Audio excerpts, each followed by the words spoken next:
I've been collecting locking pliers. I wanted to see what higher end brands were like. This segment of tools is just endless variety. So we're going to look at these in smaller batches. We're going to start with some examples from Japan, Germany, and Taiwan. This Engineer brand of automatic, all of those automatics are made in Taiwan. So these are just two examples of this automatic. You can see that the patent numbers are the same. This one is rebranded with a German brand, and this one is rebranded with a Japanese brand. So we'll start with the Engineer PZ67. They seem to be built pretty well. There's an acceptable amount of play in the jaw. There's a typical amount of play in the handle.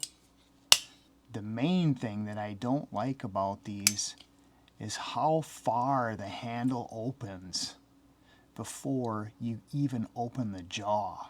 If we look at the ratio between the opening of the handle and the opening of the jaw, for one-handed use, these things are kind of annoying, especially with a larger full-size pliers like this. I mean, I can't even, this is really difficult to use one-handed. So the idea with these is pretty simple. They just want to give you a way to avoid having to fidget with the knob on the end of this to adjust the clamping force. But you still have a knob to adjust the clamping force. But to be fair, you probably find a sweet spot and you just leave it there, so it is less fidgeting with an adjustment knob. I just don't like the ratio between the opening in the jaw and the opening on the handles. So on this Engineer PZ64, I screwed the adjustment knob all the way out.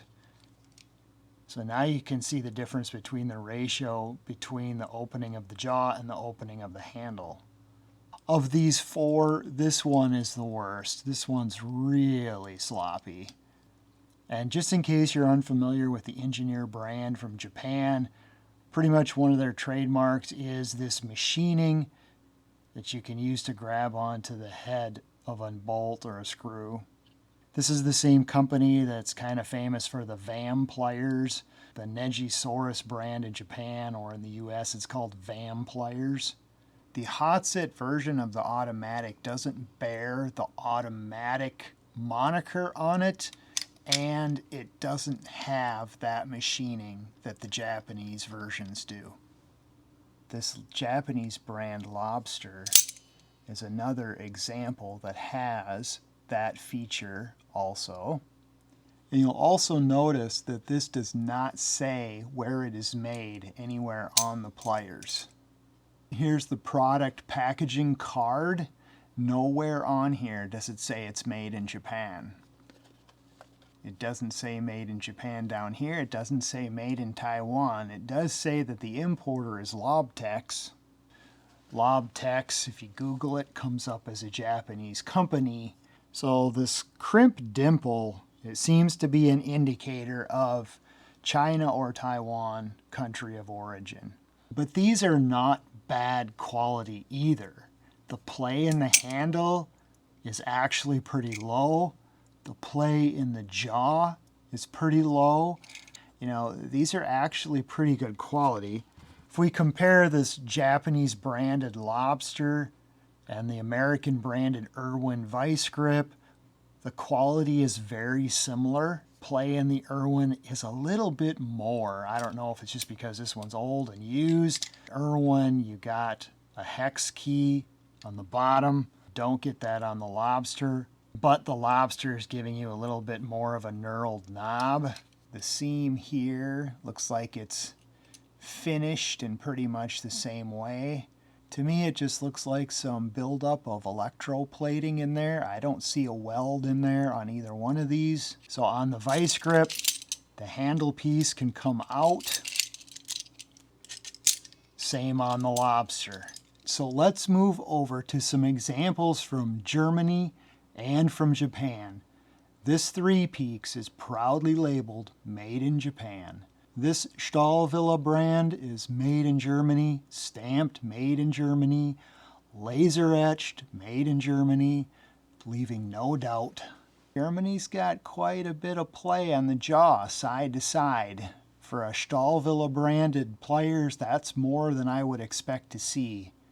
Because these jaws are long and narrow, I'm expecting a very low amount of play in this. I don't want that jaw to be deflecting. I'm looking for high-end brands. I'm looking for high-end amounts of quality, and I'm not finding it in this example. I am finding it in 3.PEAKS from Japan. This thing is rock solid. The amount of play side to side in this jaw is very much above average. Very good, very tight. The amount of play in the handle is also very low compared to many other higher end brands as well. They've got some interesting machining here. They've got a cross pattern and then they've got an axial pattern. So this one can grab on like that. That's locked right there. Or it can grab like that. You could grab like this, but you've also got this. You've got this. I'm not sure why they left this portion smooth. These Made in Japan 3.PEAKS are a standout. This Stahlvilla is good, but the machining on the jaw, I would say, is average. I don't see a lot of real clever ideas going on here. So that's my opinion. Let's look at the next batch. Here's the next batch. We've got German brand GEDORE. This one is made in Austria. We've got a KNIPEX made in Germany. We've got the Eagle Grip made in the USA. We've got Vice Grip. And then we've got a Stahlvilla made in Germany. And these two have very similar quality. The Stahlvilla made in Germany is better than the Vice Grip, however, not because it's any tighter or has any less play in it, but because Stahlvilla put a weld here. But Vice Grip did give us a hex key at the end. And again, this Vice Grip comes apart like that. The Stahlvilla does not come apart. I think the plating on this is actually a little bit nicer than that Irwin Vice Grip. So the play in the jaw is pretty much the same on both of these.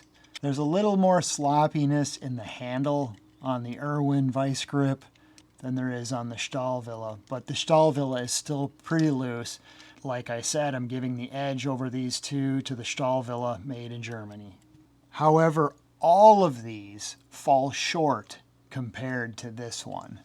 This is the Made in the USA Eagle Grip by Melco, and that's the good news. The bad news is this DeWitt, Nebraska factory is no longer in operation, and these are apparently no longer being made. I have to give a shout out to Ballinator on YouTube. His video was the first one that introduced me to the Melco Eagle Grip, and I'm so glad that I found out about these. These are so top-notch. These are an absolute standout of all of the examples I show you today. This jaw has almost no play in it at all.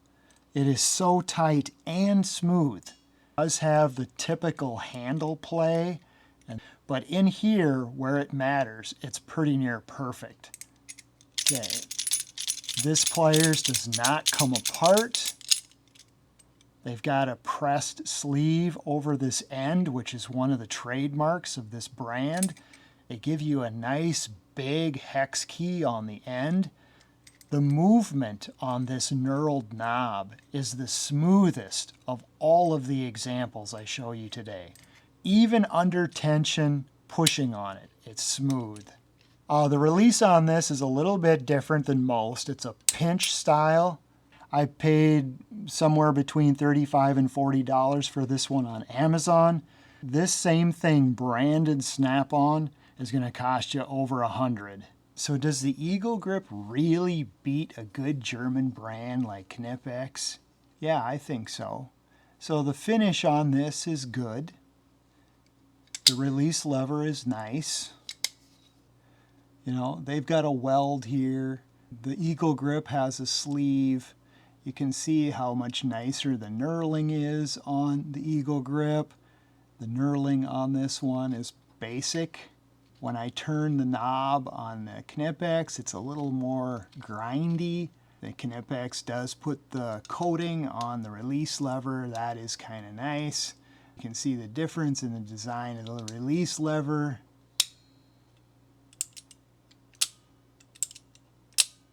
The amount of play in the handle is typical. The amount of play in the release lever is also typical, very similar to the USA Eagle grip. The amount of play in the jaw is pretty much none. It's very tight, it's very accurate, it's very smooth. This KNIPEX 4114-250's got some really interesting jaw geometry here. They've got a lot going on with this geometry here.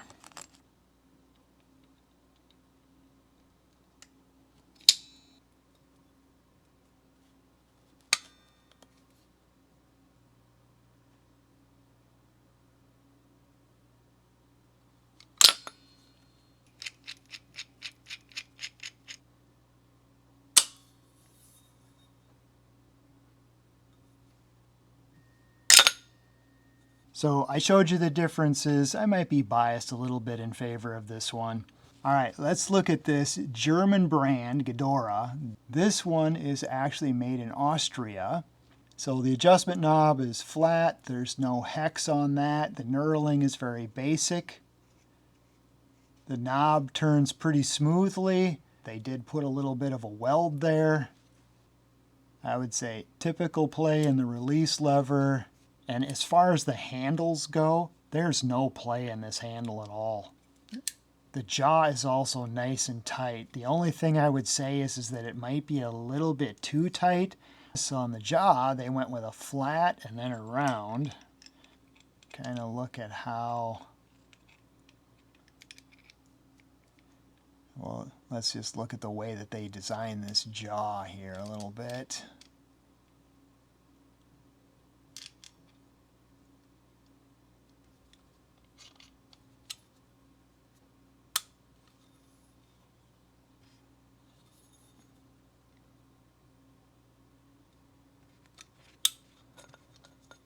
And these two joints might be a little bit tight.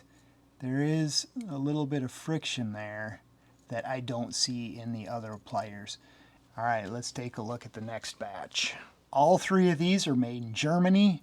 This is branded NWS, and so this is the KNIPEX 4014-250. And then we've got this GEDORE made in Germany.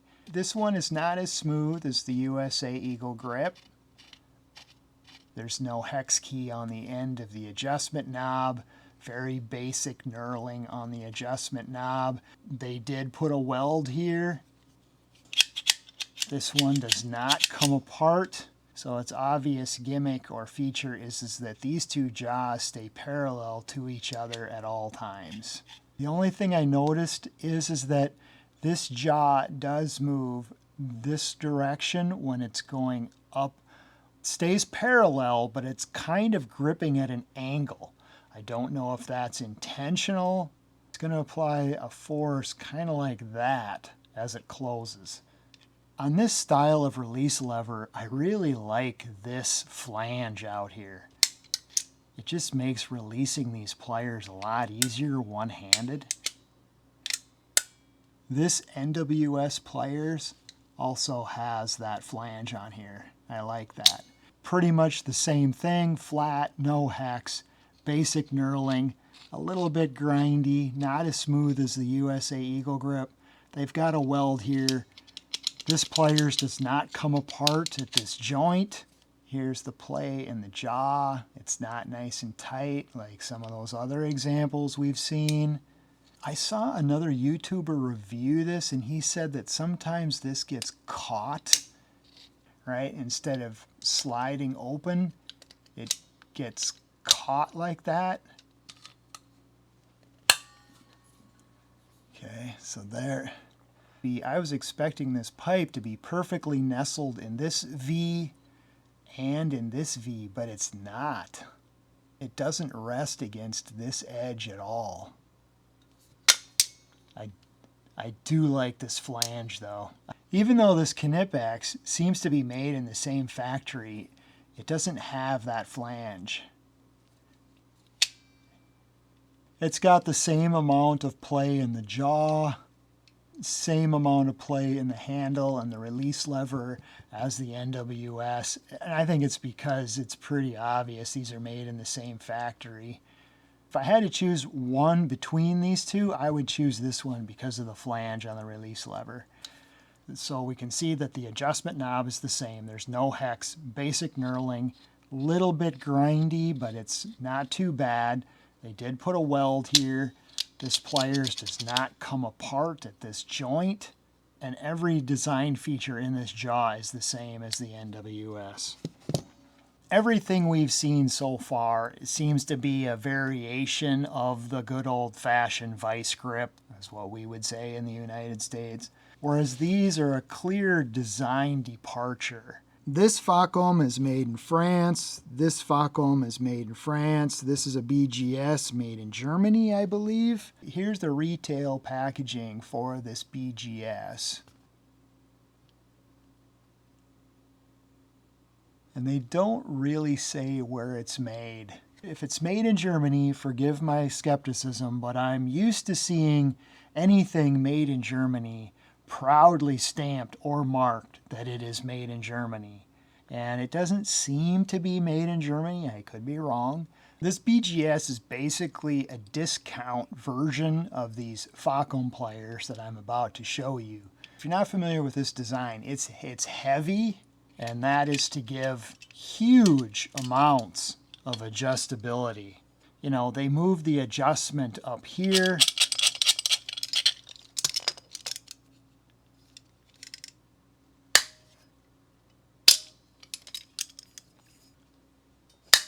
And this pliers will lock onto 2.5 inches, 63 millimeter outside diameter. The side-to-side play in the jaw is quite a bit. It's not real precise. There's play in the handle, there's play in the release. You know, I suppose just by the nature of the design, it's more difficult to get a nice tight tolerance in there. All right, so this is the FACOM 500A. It is noticeably heavier than the BGS. It also has a different release than the BGS. So the BGS is using this type of a release, whereas the FACOM is using a release like this. And I have to say, I find this design quite handy. The action on this adjustment screw is much smoother on the FACOM than it is on the BGS. It's a little, you know, this one's, you know, you can see the differences in the tolerances on the BGS. The FACOM is much more precise in its design. It's a very heavy pliers. It can be used one-handed. It's not real easy to use it one-handed, but it can be.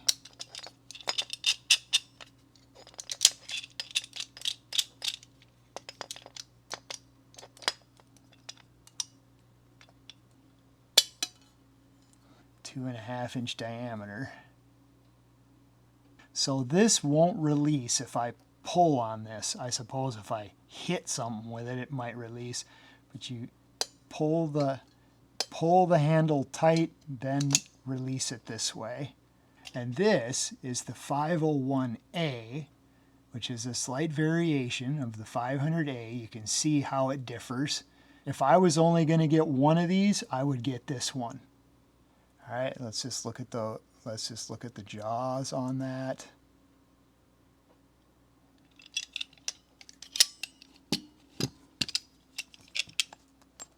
I don't think the machining here really compares to those Japanese ones.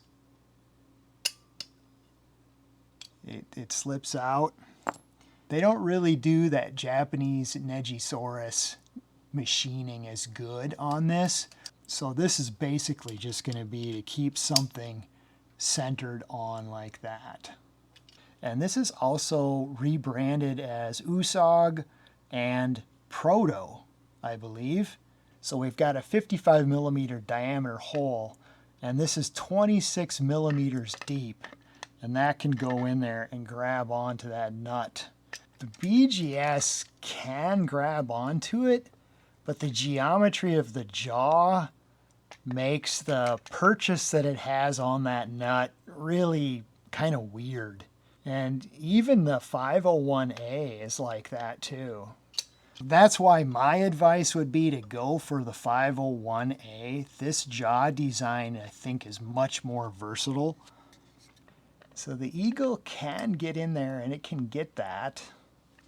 So we've got this 33 millimeter diameter hole, 12 millimeters deep. The Eagle grip struggles to clamp onto that nut. In fact, it really doesn't. It barely does, barely catches it.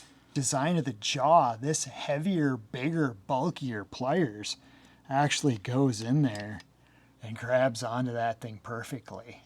This is a really well-designed jaw on this. And finally, we come to these last two examples. So here's a KNIPEX 4144-200 made in Germany. Very similar to the KNIPEX pliers we've looked at so far. There's no hex key on the end. It's very basic knurling. This adjustment screw is actually pretty smooth. They did put a weld here. There's the play and the release lever. Typical amount of play in the handle. But the thing that I don't like is I don't like all the play in this jaw. I really wish that this joint was tighter. I just don't think that the quality of this stands out.